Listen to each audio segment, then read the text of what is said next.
Thank you so much for having me today. It's an honor to be here. I learned the real cost of high performance the day I walked into a meeting, still bleeding from a miscarriage nobody knew I'd had. And what shocked me most wasn't the pain, and it was very painful.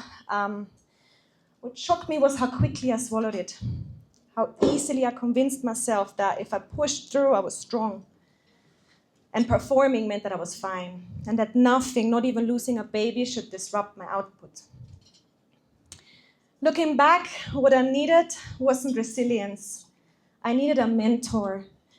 Not the kind that shows you how to perform better, but the kind that teaches you how to stop disappearing.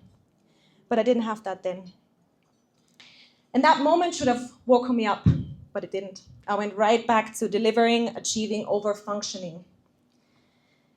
My breaking point in America didn't come from trauma. It came from something much more quiet. It was an early morning in New York that wasn't dramatic or emotional, but it felt unmistakably wrong. My oldest son was in the other room crying for me while the nanny held him. My hip was throbbing from my third pregnancy, kind of pain that you learn to mute because your life doesn't allow you to slow down. And my phone was ringing from an early morning call from our partners in India because their workday was about to end while mine hadn't even begun. So I was there with one hand on my belly and one hand on my laptop and one ear tuned to my son's cry and one ear tuned to a meeting I could not miss. And not a single part of myself was present in my own body. And that's when the ugly truth crept in. I had built a life that demanded all of me, but left almost none of me for myself. And I had built that life. I was the culprit, but I didn't recognize the woman anymore who was living it. Let's take a breath and ask yourself, when was the last time your life looked fine on the outside, but felt unmistakably wrong on the inside? That quiet misalignment, that's where your truth lives. I'm Marie Luisa. I was born and raised in Austria, far away from the mythology of New York City. And I didn't come to America with a master plan. I came with a suitcase, a visa, and an unrealistic amount of courage. And I worked my way up to VP, the title I once thought was the finish line. And today I'm the co-founder of Nyota Haven, what will be a wellness retreat center here in Kenya, and you're all very welcome to come. Thank you. And I run Pivot Row, my consulting studio where I advise especially female founders, executives, and decision makers. And they often look very, very successful on the outside, but carry one quiet question on the inside. Is this the life I want, or the life I proved I could build? And let's be honest, America can make you rich, but only you can make yourself successful. America gives opportunity. It does not give identity. Opportunity builds the external. Identity builds the internal. And identity is built through the questions we ask ourselves. And a lot of us, immigrants and from immigrant families, are being taught the external first. We're being taught how to survive, how to perform. But nobody teaches us how to stop surviving, how to hear ourselves. When the external grows faster than the internal, you feel that split, the one that I felt on that morning in New York. And that split is where the real conversation begins. It's also where mentorship has the power to be transformative, because it can teach a young woman to recognize her own voice before the world drowns her in expectations. So she's less likely to spend a decade becoming someone she never meant to be. And research shows that girls with only one strong mentor are not just 130% more likely to become leaders, but nearly twice as likely to stay confident and true to themselves in unfamiliar environments. So mentorship isn't just guidance, it's identity building and it's generational impact. Now there's old mentorship and there's new mentorship. Old mentorship says, follow my path. New mentorship, the kind this community can model, isn't handing someone a map. It's handing them a mirror and then walking beside them while they learn to trust what they see. mentorship should never just provide somebody with a path. It should always upgrade the quality of someone's questions, because identity is built through the questions we ask ourselves, not the paths we're told to follow. And research backs this. In a global mentorship study, 76% of young people said that their most influential mentor wasn't the most accomplished person in the room, whose path they could follow, but the one who truly saw them, the one who helped them see themselves.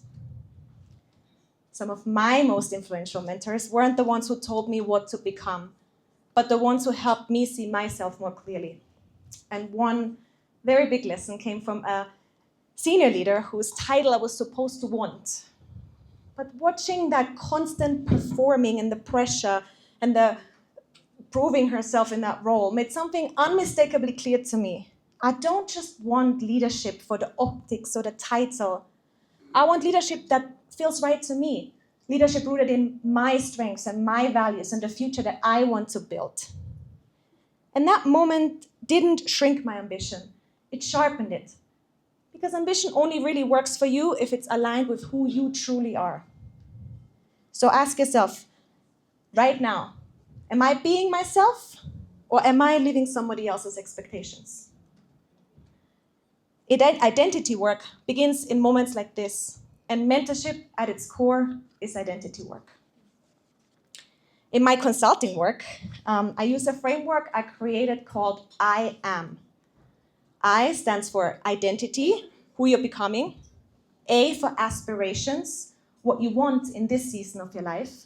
And M for money, how you earn and how you live. And when the three align, you stop performing and you start becoming. And that's why I always say, do not outperform your own identity, because you can be rich but misaligned, and admired but exhausted, and in the right country but in the wrong life entirely. And through mentorship, we get to ask the most powerful question of them all, which is, are you building a life that reflects your identity or someone else's expectations?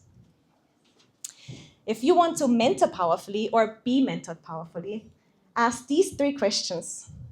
Number one, who are you becoming in this season of your life? Number two, what would you do if you stopped being the good little lady and became the bold woman your future requires you to be? Or gentleman? And what truth about your life are you avoiding? Because saying it out loud would require change. Ask these questions in your next mentorship session if you want to have deeper conversations. And just know this, 89% of mentees go on to mentor others. So one deep conversation doesn't just shape one woman, it shapes everyone she pours into next. And now raise your hand if you have ever achieved something that you thought would make you feel successful, but then the feeling lasted less than a week. Yeah. Been there, plenty of times. That gap between achievement and fulfillment is why identity-based mentorship matters. Because when success aligns with who you truly are, that feeling doesn't fade. And here's something most people don't want to say out loud. But if identity drives success, shouldn't the real question be, where does my identity breathe? Where can it breathe? Maybe not in the country you were born, or the country you tried to build your life, but the place where your becoming is supported and not suffocated. I grew up in Austria. I built my career in New York, but I'm becoming myself in Kenya. Thank you. Thanks to ladies and gentlemen like you. Because the best place in the world for you to be is where your identity, aspiration, and money finally tell the same story. And here's what my journey, Austria to America, America to Kenya, taught me. Location shapes opportunity, yes, but identity shapes destiny. America changed my income. It changed and expanded what I thought was possible. It built my career, but I didn't accept its definition of success. I rewrote that entirely, piece by piece, choice by choice, identity first and geography second. And that is the point of mentorship, not to push women towards a title, an opportunity, or a country, but to help them build a life that finally feels like their own. Because achievement is impressive, but alignment is unforgettable. And success is nothing if you don't belong to yourself. Asante ni sana.